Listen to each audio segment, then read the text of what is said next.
ndabahaye mwiriwe cyangwa mwaramutse bivanye naho muri bakunzi bahire mudahendekeshanya gukurikirana ibiganiro by'imboneshakure yanyu JCTV. Turi kwa kabiri Kigarama uyu mwaka n'umwanya wo gukurikirana amakuru avuga mu rurimi rw'ikirundi. Jewe ngira ngo ndabashikize ni Gasomana Ponsier, uri mu buhinga bw'ivyuma ni Jackson Uwimana Kaze. Amakuru tugira ngo tubashikirize agizwe n'ingingo nkuru zikurikira. Ikigo ADB gifatikanije n'amashirahamwe y'abarimyi b'ivyamwa, imboga n'amashurwe cyuguruye icese ibirori byo ihayanishwa gurisha. Ivyo bikaba vyabereye kuri stade Intwari hari kuri uyu wa kabiri Kigarama uyu mwaka. Naja kubikurikirana muri ano makuru. Ejo aho bukera ikirekezo rya gatatu Kigarama uyu mwaka, Uburundi buzifatanya n'amakungu mu guhimbaza umunsi wahariwe abagendana ubumuga. Nivyo nyine muraja kubikurikirana muri ano makuru.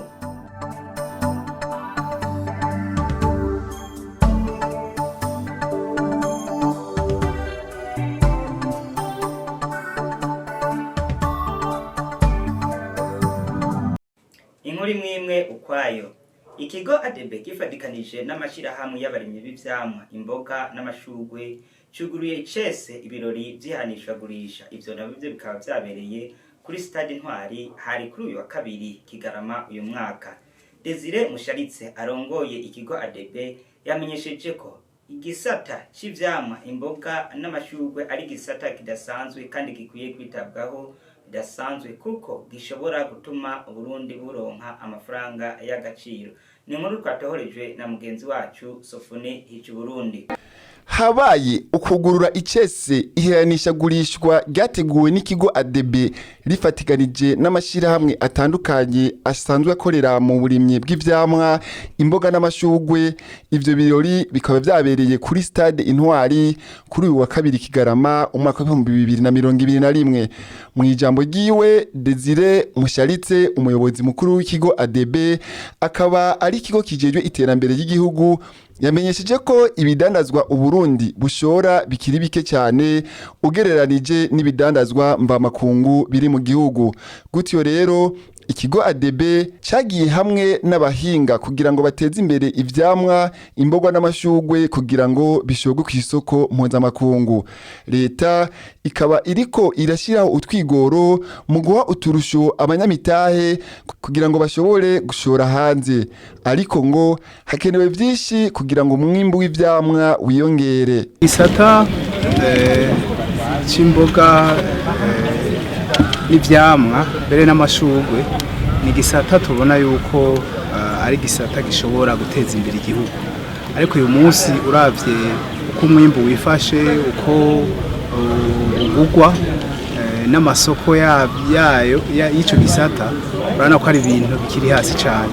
Twifuza rero yuko gisata gikomera cyane kugira ngo umwimbu ube mwinshi, umwe mumaze kuba mwinshi ushobore guhingurwa mbere tugire n'ibyo dushoye hanze. Twakoranije rero abagiri muri ico gisata cyose kuva ku murimyi gushika kuri uwo ahingura jevuye mu burimyi mbere no kuri uwo agurisha yabaha mu gihugu hagati canke hanze. Dushaka rero kubigisha ingene bashobora kurima cyane. Murabona yuko iki gihugu cyacu atari igihugu kinini yo uvuga ngo tworonka isi nini ya uravye n'ibindi bihugu uko bingana. Dushaka cyane yuko igisata muri gisata dukora bimwe bita bio, no kuvuga yuko byaba ivyo vyamwa, byaba izo mboga, yaba ayo mashurwe biba ari ibintu bitarimwo bwabumara bushobora kugira inkurikizi mbi ku magara y'abantu, kugira ngo dushobore kuja kuri aya masoko akomeye, amasoko mpuzamakungu y'abiburaya canke muri Amerika. Kuko turabona yuko iki gisata giteye imbere, uburyo bwovamwo bushobora gusumba ubw'ikawa n'icayi dusanzwe dushora hanze. Birakenewe rero yuko abo baba barimyi bamenye ingene barima, baba abo bahingura ingene bahingura, baba abo bashora bakamenya ayo masoko yo hanze uko abameze.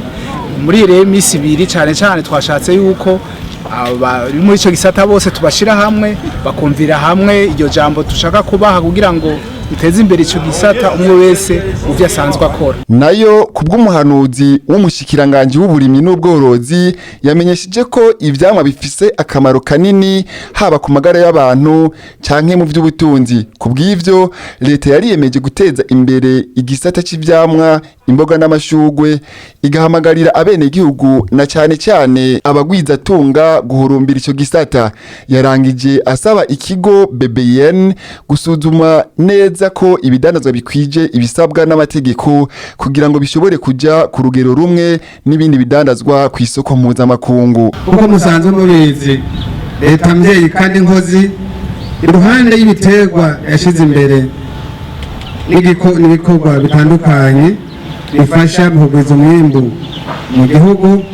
Igisata c'ivyamwa, imboga n'amashugwe yaravyibagiye. Ivyo bikorwa byose tubikora twisunze umugambi w'igihugu w'iterambere watanguye kuva mwaka w'2018 ukazorangira mwaka w'2024. Uwo mugambi ukaba ari wo twisunze mu gushiraho uwundi mugambi mu bushikiranganje nawo nyene ukaba uzorangira. Uwo mugambi uteza imbere ivyamwa, imboga n'amashugwe aho nyene ntitwavyibagiye, kuko bituma abene igihugu biteza imbere mu by'ubutunzi ku giti cabo, bigatuma kandi bateza imbere igihugu cabibarutse. Nico gituma twatunganije ihanishwagurishwa ivyamwa, imboga n'amashugwe kugira twerekane intambwe tugezeko, tubonereho n'akaryo ko guhimiriza abandi bagwiza tunga guhurumbira ico gisata. Twongere dutere intege mwebwe mwese dusanzwe mwikoreramwo kugira twunge urunani, tuduze ikivi hamwe, tugwize umwimbu kuko turi kumwe twese birashoboka. Ejo aho bukera igenekerezo rya 3 Kigarama uyu mwaka, Uburundi buzokwifatanya n'amakungu mu guhimbaza umunsi wahariwe abagendana ubumuga. Ni nkuru twatohorejwe na mugenzi wacu David Mugisha. Ejo aho bukera igenekerezo rya 3 Kigarama hazohimbazwa umunsi mpuzamakungu wahariwe abagendana ubumuga kw'isi yose. Uyu munsi niho aha i Bujumbura mu bigo vya Club du Lac Tanganyika abahurikiye mu runani rw'abajeje kugwanira agateka k'abagendana ubumuga mu Burundi IPHB mu mfunyafunyo bakorana mu ntumbero y'ukwerekana ko n'abagendana ubumuga bashoboye ndetse bafise n'imigambi n'ubumenyi butandukanye. Nkuko twabimenyeshejwe n'umuyobozi mukuru w'urunani rw'abagendana ubumuga mu Burundi Nkunzu Muhari, yamenyesheje ko abagendana ubumuga guhera bakivuka ntibafashwe neza. Aremeza neza ko hari ibikorwa biriko birakogwa kugira ngo abagendana ubumuga uko vyamye habeho impinduka bitwararikwe mu bijanye no gufashwa n'ivyo bakenera mu buzima bwabo. Arasaba ko abasanzwe bafasha mu kurangura imigambi abagendana ubumuga leta yobashira mu manama asanzwe afasha kugira ngo bategure imigambi itegurirwa abene gihugu. Imiryango nayo igafasha abana bagendana ubumuga babahe ivyo abandi bana bakenera mu buzima. Abagendana ubumuga no musi novuga ko guhera bakivuka guhera mu miryango ahanini ntibafashwe nk'uko bategerezwa gufatwa, ariko turemeza neza yuko hariho ibikorwa biriko birakorwa kugira ngo uko vyamye ntibibandanye uko nyene, habeho impinduka nziza kugira ngo abagendana ubumuga nabo bitwararikwe bimwe bikwiye mu bijanye no gufashwa, mu bijanye no kwitwararikwa, mu bijanye n'ivyo bakeneye n'ivyankenerwa vyabo vya misi yose mu buzima bwabo. None ni giki mubona cokogwa haba mu bisata bitandukanye kugira ngo umuntu agendane ubumuga ashobore kuronka abandi bose? Icokogwa ubwa mbere nuko abasanzwe bafasha leta mu kurangura imigambi cyangwa leta yo nyene ubwayo, nuko abo bagendana ubumuga bo bashira muri ya manama asanzwe afasha kugira ngo bagire imigambi itegurirwa abene gihugu muri rusange, gutyo uwugendana ubumuga akaronka ijambo mu gushikiriza neza ivyo wenyene akeneye mu buzima bwiwe, hanyuma imiryango igafasha kugira ngo nimba bafise umwana agendana ubumuga bamuhe ivyo abandi bana bose bakeneye, kugira ngo vy'ukuri nawe aze ashike mu bigero nk'umwana nk'umuntu ashobora kugira icyo aterereye mu buzima bwiwe, haba mu magara mu bijanye n'amagara yabo. Abagendana ubumuga bakenera vyinshi, bakenera bijya abandi batagendana ubumuga bakeneye. Yamenyesheje kandi ahanini iciyongera ko kijanye n'ibikoresho nyunganirangingo abagendana ubumuga bibazimba ntibabironke hafi kugira ngo bashobore kugira ico baterereye mu iterambere ry'igihugu. Ariko hari iciyongera ko kijanye n'ibyerekeye nk'ibikoresho nyunganirangingo. Ivyo bikoresho rero turabona neza yuko abagendana ubumuga bibazimba ntibanabironka hafi, ukaca usanga rero ntibashoboye gushika ku vyo bifuza, gutyo ngo bashobore kugira ico baterereye mu iterambere ry'igihugu muri rusange. Tomora neza ivyo bisata n'igibihe gukorera ku cyane.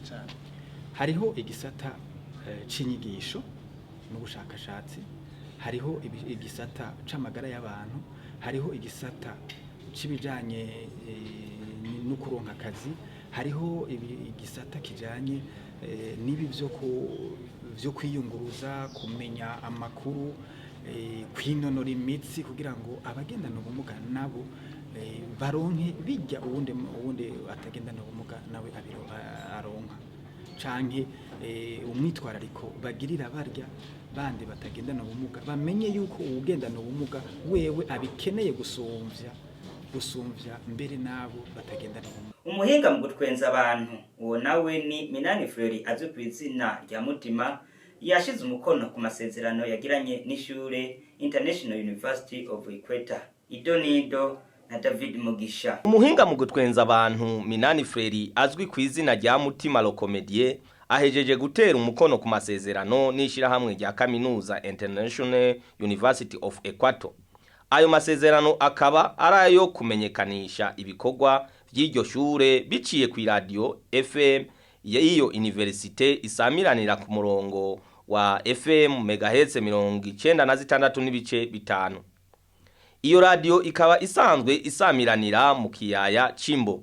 Nkuko twabimenyeshejwe n'umuyobozi ajejwe kumenyesha amakuru muri iyo universite, Mutima azoshobora no kuronka utundi turusho dutandukanye nko kwiga n'ibindi. Kumenyesha yuko duheruka gusezerana amasezerano n'umushinga ntawe batwita Minani Fleury batazira Mutima Locomedie, tukaba twamusezeraniye mu mwumvikano n'ubwitonzi ntangere, dusezerana yuko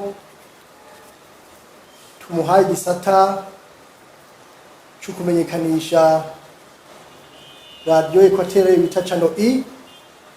Turaza gufata akanya tukabereka aho sigiri kugira ngo naho nyene kaba kajyo kugira ngo bamenyesha makuru bo batari bayizi bayimenye. Ikaba ari radio izosamiranira kuri yahora isamirana ariko ni benshi batayizi, isamiranira kuri 96.5. Hama ikirenze ico nuko duhejeje kubikora uko nawe yahise yemera yuko agiye ku munyeshure wacu. Mutima arashima ayo masezerano, agashima ukuntu timu Mutima yiwe igiye no kuronswa ubumenyi mu rurimi rw'icongereza. Mwijambo ryiwe Fleury Minani arashimira abamenyesha makuru kuko ari bo batuma ibikorwa vyiwe biguma biduga. Ugambere no gushima ubugira kabiri no gushimira abarongozi cyangwa abayobozi b'iri shure batwiyumviriye ko bakiyumvira nka Mutima kugira ngo akore ico gikorwa mu gihe Burundi bwagutse kandi burimwo abantu bashobora kumenyekanisha ikintu canke ibintu mu mwanya muto no kumusumvya ariko bakagena mutima cyambere na mbere nosaba reka dukomere Imana amashi kuko ibirimwo hama ikindi kigira kabiri noshima no gushimira umugwi w'amenyesha makuru bo mu gihugu cy'u Burundi kubera ko igisata ngiye gukora ni gisata batangiye kuva kera kandi bagerageje kunagura canke gushiramo ingufu nyinshi kugira ngo no munsi kigire ingufu. Ni vy'ukuri bano bantu barangomwe ariko nibaza ko imbere yuko bangomwa ingufu nyinshi zakoresheje abamenyesha makuru. Sivyo gayemo abamenyesha makuru nibo serukizi canke nibo bantu abafana bashira imbere kugira ngo bagire iki babatohoreze canke babafashe. Ico rero hanini kwa gushimira abamenyesha makuru kandi agira akamenyesha yuko ikiganiro ciwe kizoba gifise inyigisho ku bene gihugu. Hama akamaro kizoba gifise bariko barakurikirana ico kiganiro abakurikirana amavideo ya Mutima na Timu Mutima murazi ko bari inyigisho. Rero nibaza ko azobafisa akamaro gakomeye cyane. Timu Mutima na Mutima nta gihe na kimwe bakora ikintu umuntu araba ngatwenge vyihereze. Nibaza yuko no muri ico kiganiro hazoba harimo impanuro zikomeye cyane kuko Mutima arafise staff. Nibaza ko amasije tuzoratuganira ko bazomanza kuyiga. Twobamenyesha yuko iyo radio agiye gukorera ko isanzwe isamirana kuva mu gitondo igihe cy'isaha 6 z'igitondo gushika isaha 5. Uko mwaka utashe Burundi burifatanya n'amakungu igenekezo rya mbere Kigarama mu guhimbaza umunsi wahariwe kurwanyikiza ruhonyanganda sida. Mu Burundi uwo munsi ukaba wahimbaje ejo igenekezo rya mbere Kigarama uyu mwaka ko wahimbarijwe mu ntara ya Karusi. Ni inkuru twatohorijwe na mugenzi wacu Sofoni Hicu Burundi.